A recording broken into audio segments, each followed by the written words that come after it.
here you're seeing the home page of an example council. Today I'm going to quickly demonstrate how you can use your web platform to not only allow self-service but also to allow your call centers to use the same interface, the same integrations, and get the same great experience.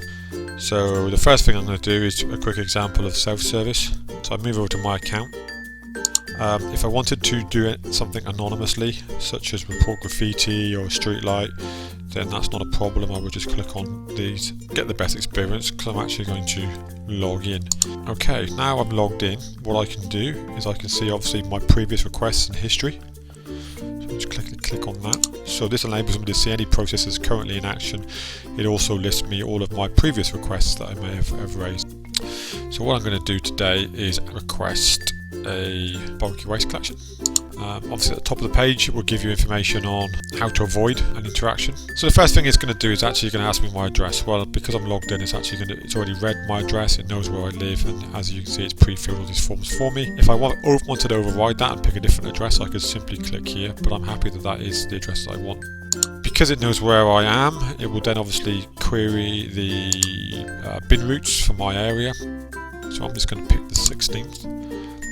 I will then move on to work out what I actually want chosen. So if I wanted a bookcase, for example, I could then choose a number. Now any other information. Again, my details are all fully validated, so that's come in. I'm going to tick the terms and conditions because I'm happy with that. Next thing it's going to do is actually take me to payment, obviously because this is a paid for service. And straight away now you can see that I have a reference number because it's been registered. If I were now to go back to my requests and activities, I will immediately see that my request has been registered, and you can see it's in progress. There it is. It's currently awaiting the approval of one of the council officers. Also, I would have received an email from the council to say thank you for your bulky waste request, and it's currently in the status of approval again. So if I am on the move and I didn't come back to my requests, I would know that automatically. So what I'm going to do now is log on as a council employee. My job is to review the bulky waste requests that come in, the same sort of page. So I quickly look at my requests and activities. My requests and activities aren't necessarily things that I have generated. My jobs, requests from me, are to actually approve them. And here you can see the requests that are from me. I can also see the requests that I've got them in progress and also historic requests. So let's have a look at that request. So here you can see the details, and Rob has actually asked a question in the comments: do you collect chemical waste? Well, obviously I cannot approve that because Rob's asked for a comment, so what I'll say is, well, I need some more information. So I'm going to send that back so Rob can actually clarify his request. Now as soon as I hit submit, it will go into the workflow. That workflow will actually generate an email back to Rob to say, hey Rob, you've got a request to give us some more information or clarify your requirements, and I can then move on to approving the next request. The only key difference with the customer service operative is we've personalised it. So they might see the intranet, for example, but their account is actually just got a little bit more power. And the power that they've been given is the power of assisted service. So I might be sat here working away, the phone might ring, and it's Rob. Rob's got the email back, which answered his question about chemical waste. However, Rob's out, and for this particular interaction now, he's decided to phone me up. I quickly dive into the assisted service. So the first thing I need to do is identify who the actual person in the call is.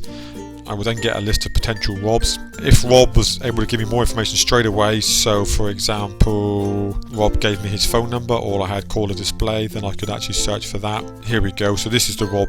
So Rob has now got this email, and he said that he can provide me that more information. So if I wanted to, I could raise a new request on Rob's behalf. I could look at Rob's details if he wanted to change his address. But what Rob wants to do is actually answer the question about the contamination. And what you see now is that I'm currently acting on behalf of Rob. If somebody else phoned in or this call dropped off, I can quickly click on that and move on to my next user. So here I can see that Rob's got a request that's waiting for him to supply for more information, and I can also see that Rob's got a bunch of outstanding requests, and I can also see Rob's historic requests. Obviously Rob's today is calling about the information that he needs to supply. So here we go, we just dip into the form. Here you can see the previous responses. Down below this I can see all of Rob's details in case he wanted to change any of that, but he's obviously not doing that. He just wants to say, well, here's my reply. I would then say, okay Rob, that's entered into the system, it will now be moved on. So that's it, Rob hangs up, a happy citizen, and the process moves on to the next stage. They've had a notification that there's an updated task to approve, so they would literally go into their requests and activities again, and here you can see now at the top of the list more information has been supplied, and again it's back at the status of awaiting approval. Here I can see the task that's been raised as before, I can see the items as before, and I can see the actual comment that's gone on, and I can see that that question has actually now been answered. I can now approve this, and I can then schedule a time, say we'll collect it late in the day. This task has now been done, it's now moved off of my task list.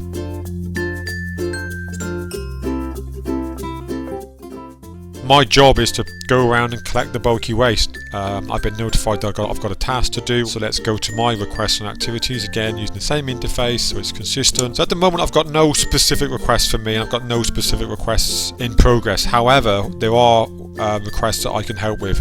Obviously the bulky waste collection process has been moved on to basically anybody in the collection service. Well, I can see here that this particular task is available, so I will actually claim this task.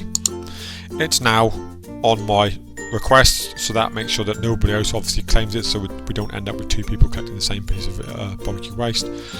And I'm going to go and do that collection right now. So by clicking on it I can see all the details in the request. So here it is, this is the address that I'm going to. If I needed to get directions I can just show the map. Here you can see who it is, so in case I cannot find it I've got the contact details so I can phone them or email them. I can see exactly what I'm expected to collect. I can also see the conversation that's gone on. That's very useful in case there's any particular elements as part of the conversation that I might need to be aware of. Normally the last comment is the one that's highlighted because that's probably only worthwhile.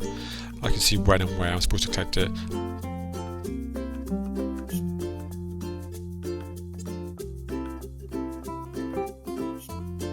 I don't need to be this verbose, I can just hit this button, one or the other. So I'm going to say in this case I've collected it. My job is now done.